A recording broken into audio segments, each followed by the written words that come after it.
Hello, good morning, student. How are you all? I hope you are doing well. My second year student, or definitely we are in your second year class, your company law class, and we already discussed the CAPCA charges in the last classes. Last class we already discussed lots of things about the CAPCA charge and what's the difference between the CAPCA charge and mortgage. So we already discussed lots of things in the CAPCA in your charges. Okay, so now we should discuss the CAPCA. What is the duty to register charge? तो ये भी हम लोगों ने last class में discuss किया था. तो now we should move to the CAPCA next slide. That is proviso. First proviso, सबसे पहले हम ये देखते हैं कि जब भी हम लोग, वैसे तो हमें 30 दिन दिए हुए हैं, but some time if you क्या कहते हैं अप्लाई द कैपका for registration of charge after the 30 days, तो भी ROC have power to take your application, to accept your application, allow your registration, but that should be कैपका. You have to apply within 300 days. Yes, क्योंकि after 300 days registrar power has been finished and your condonation of delay only given by the कैपका CG only. आ रही मेरी बात समझ में कि अगर मान के चले कि इफ यू अप्लाई, और ये जो 300 दिन है दैट शुड बी क्या आपका 30 + 270. इट मींस 30 दिन तो पहले आपके चले गए, 30 दिन के बाद आपके पास केवल 270 दिन है, और वो भी एडिशनल फीस के साथ आपको क्या किया जा सकता है, आरओसी के पास जाया जा सकता है फॉर रजिस्ट्रेशन. वो भी you have to give the कैप का reason and you have to give the कैप का डिक्लेरेशन बाय द कैप का प्रोफेशनल्स और योर कंपनी जो टॉप मैनेजमेंट है कि वाई यू आर डिलेइंग, ठीक है, योर रजिस्ट्रेशन ऑफ चार्जेस. अगर आप नहीं दे पाते हो और कोई कारण ऐसा हो जाता है तो उस केस में if not within 300 days company to seek extension of time. वही ना कि अगर 300 दिन में नहीं होता है तो आपको टाइम एक्सटेंड किया जाता है आपका from the CG and applicable 87 in form CHG8. बिल्कुल सही बात है, आपको 300 दिन के बाद केवल किसके सीजी के थ्रू एक्सटेंशन मिल सकता है, और सीजी को भी आपको भयंकर वाला रीजन देना पड़ता है कि आपने डिले क्यों किया, कि ऐसा क्या रीजन था जिसकी वजह से आप चार्ज को रजिस्टर नहीं करा पाए. Condonation of delay of registration of charge, बिल्कुल सही बात है. इसका मतलब ये होता है कि क्षमा याचना किससे, क्या कहते हैं, आरओसी से. भाई 30 दिन के बाद भी आपको क्षमा याचना सर्टिफिकेट देना पड़ता है, किसको, आपका आरओसी को. ठीक है, वो 300 दिन के अंदर अंदर होता है, और 300 दिन के बाद किसको होता है, आपका क्या कहते हैं, सीजी को होता है. द इंस्ट्रूमेंट क्रिएटिंग और modifying the charge not filed with 300 days from the date of creation और modification the registrar shall not register the same. बिल्कुल सही बात है, क्योंकि उसके बाद रजिस्ट्रार के पास से पावर चली गई, और रजिस्ट्रार जब तक आपके डॉक्यूमेंट के साथ जो सीजी का कॉन्डोनेशन लेटर है वो नहीं ऐड होगा तब तक रजिस्ट्रार आपके चार्ज को रजिस्टर नहीं करेगा. तो उसके लिए for that you have to apply for the कैप कॉन्डोनेशन ऑफ डिले, ठीक है, टू द कैप का CG, and CG definitely ask from you कि व्हाट्स द कैप का, you have to satisfy to the कैप का सीजी कि why you are delaying your registration of charges. अगर आप कि आपने क्यों डिले किया, व्हाट्स द रीजन बिहाइंड, ऐसा क्या रीजन था, क्योंकि because of this special reason तो ही यू गेट द कैप का condonation, otherwise you can't condone by the cap ka CG. So the CG instrument satisfaction of charge is not filed within 30 days from the date on which the cap का payment of satisfaction.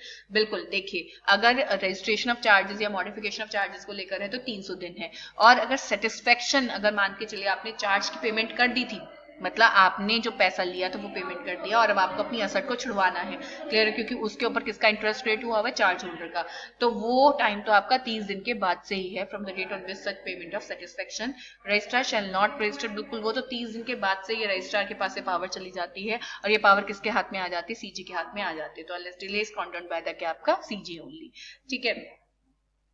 Condonation of delay for registration of charges. देखिए, the application for condonation of delay shall be filed with the CAPCA CG form CHG8 along with the CAPCA fee, and this power has been delegated to CAPCA regional director. बिल्कुल, अब क्योंकि वही कहना कि CG के पास there is lots of work to do, ठीक है, by the CAPCA CG, तो ये तो है नहीं कि वो केवल आपके इसी काम के लिए खाली बैठा है. तो definitely CG has given this power to the CAPCA RD. RD मैं आपको बता देती हूँ, there is CAPCA, हमारी country in our country there is CAPCA 7 region, north east, south west, north east, south west, south east. ठीक है, तो हमारा, अगर मैं इंडिया इधर ये जो मुजफ्फरनगर वगैरह इधर की बात करूं, तो इधर का जो रीजनल डायरेक्टर है वो नोएडा में बैठता है.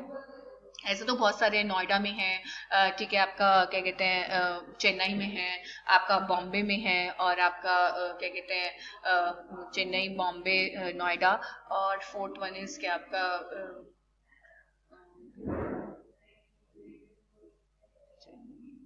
चौथा कहाँ है आपका, एक आपका शिलोंग में है, एक अहमदाबाद में है, इस तरीके से आपके 7 रीजन बने हुए हैं, ठीक है, और इनके अलग अलग हैट्स बने हुए हैं। आप प्लीज नेट पर सर्च कीजिएगा या फिर मैं ही आपको बता दूंगी नेक्स्ट क्लास में, ठीक है। तो the order pass by the CG under section shall be required to be filed with, बिल्कुल, क्योंकि देखिए कॉन्डोन आपने चाहे भले किसी करवा लिया, सीजी से करवा लिया, मतलब आरडी से करवा लिया, आरडी को ये पावर दी गई है, आरडी तब भी क्या नहीं करेगा, क्रिएट नहीं करेगा, मतलब तब भी रजिस्टर नहीं करेगा जब तक कि आप उसकी कॉपी जो आपने सीजी को लगाया उसकी कॉपी अपने डॉक्यूमेंट के साथ रजिस्ट्रार को सबमिट नहीं करेंगे, and that should be filed in the cap NC-28। मैंने आप लोगों को पहले भी कहा है कि you can skip the cap form number because of this is not required for you guys. तो आई एम सीएस, तो डेफिनेटली आई बी कैप का ऑलवेज मतलब गिव द कैप का एवरीथिंग, ठीक है, इन माई परस्पेक्ट, माई ओपिनियन। तो डेफिनेटली मैं आप लोगों को यही बोलूंगी, ठीक है। एंड सेटिस्फेक्शन ऑफ चार्ज के लिए वही होता है कि वैसे तो नॉर्मली ये होता है कि you should be whenever you pay the कैप का अमाउंट, ठीक है, फॉर द कैप का मतलब फॉर द कैप का कंपनी से, तो आप अगर पे कर देते हैं तो ultimately you have to give the intimation to the कैप का ROC, ठीक है, विद इन 30 डेज, क्योंकि 30 दिन के बाद से ROC के पास कॉन्डोन करने की पावर नहीं रहती है। 30 दिन के बाद से ही जो CG होता है उसके पास ये पावर चली जाती है। तो company shall within a period of 30 days from the date of payment और satisfaction in full of any charge registered give intimation of the same to registrar in form number CHG4 and registrar shall issue certificate of registration of satisfaction charge in form number CHG5। बिल्कुल सही बात है कि आपको apply करना होता है कि भाई वी ऑलरेडी पे द कैप का अमाउंट नाउ, कि दैट यू कि डेफिनेटली कि we had already credit the कैप का इंटरेस्ट ऑन द कैप का our asset of the charge holder, now you should free my asset because of the कैप का we already paid the amount to the कैप का charge holder, कि हमने चार्ज होल्डर के अमाउंट को पे कर दिया है तो आप हमारी असेट को क्या करते हैं, फ्री करते हैं। क्लियर हो गया। तो इसके साथ ही आप लोगों का जो सेटिस्फेक्शन ऑफ चार्ज है वो क्या हो जाता है, खत्म हो जाता है। चार्जेस फाइलिंग ऑफ विच भी ROC इज नॉट नेसेसरी, देखिए गारंटी डज नॉट रिक्वायर्ड, बिल्कुल सही बात है। देखिए चार्जेस क्या होते हैं, जैसे मान के चलिए मैं बताती हूँ, चार्जेस तो आप लोगों को पता ही चल गया कि जो चार्ज होता है वो क्या होता है, आपकी मूवेबल और रिमूवेबल दोनों असेट्स के ऊपर होता है, बट गारंटी के लिए रजिस्ट्रेशन की जरूरत नहीं है। Charge created by operation of need not to be filed, बिल्कुल सही बात है। कुछ ऐसे चार्जेस होते हैं जिनके लिए, क्योंकि जब मान के चलिए कोई बंदा है वो मर जाता है और उसकी क्या कहते हैं उसका वो लायबिलिटी बहुत सारी छोड़ के गया है, तो अल्टीमेटली अब वो कहाँ से क्रिएट करेगा चार्ज, तो ऑपरेशन ऑफ लॉ के थ्रू चार्ज ऑटोमेटिकली क्रिएट हो जाता है, तो it need not to be filed. And negotiable instrument is not a charge and registration not required, बिल्कुल नेगोशिएबल इंस्ट्रूमेंट के लिए भी रजिस्ट्रेशन की आवश्यकता नहीं होती, जैसे bill of exchange, promissory note, ठीक है, आपका हुंडीज, ठीक है, it is not a charge and registration उसके लिए भी क्या नहीं होता, रिक्वायर्ड नहीं होता।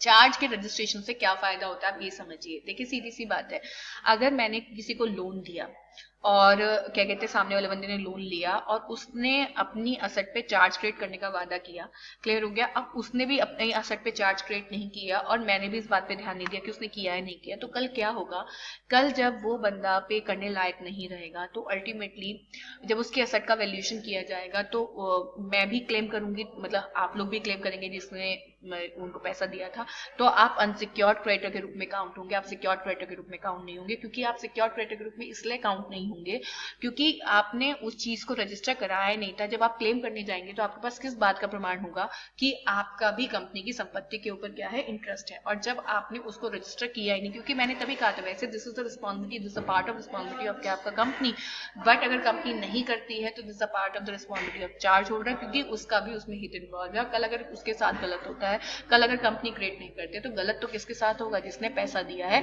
उसी के साथ ही क्या होगा, गलत होगा। तो ये किसकी जिम्मेदारी बनती है, ये चार्ज होल्डर की जिम्मेदारी बनती है कि वो क्या करे, चार्ज क्रिएट करे। आ रही मेरी बात समझ में, कि वो चार्ज क्रिएट करने के लिए उससे डॉक्यूमेंट मांगे, अगर उसने डॉक्यूमेंट नहीं दिए तो वो खुद ROC के पास जाए और उसको क्या करवाए, रजिस्टर करवाए।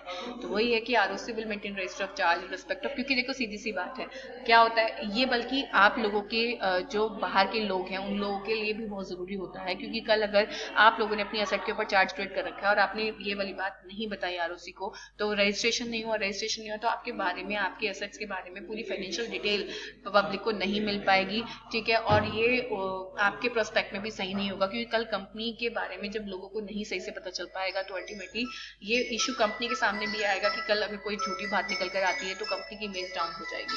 क्योंकि जब भी कंपनी, जब रजिस्ट्रेशन होता है तो जो चार्ज क्रिएट होता है वो कंपनी के असेट पर होता है, और क्या कहते हैं उसके बारे में डिटेल देने से कंपनी की जो फाइनेंशियल सिचुएशन है पूरी तरीके से सामने वाले बंदे को पता चल जाती है।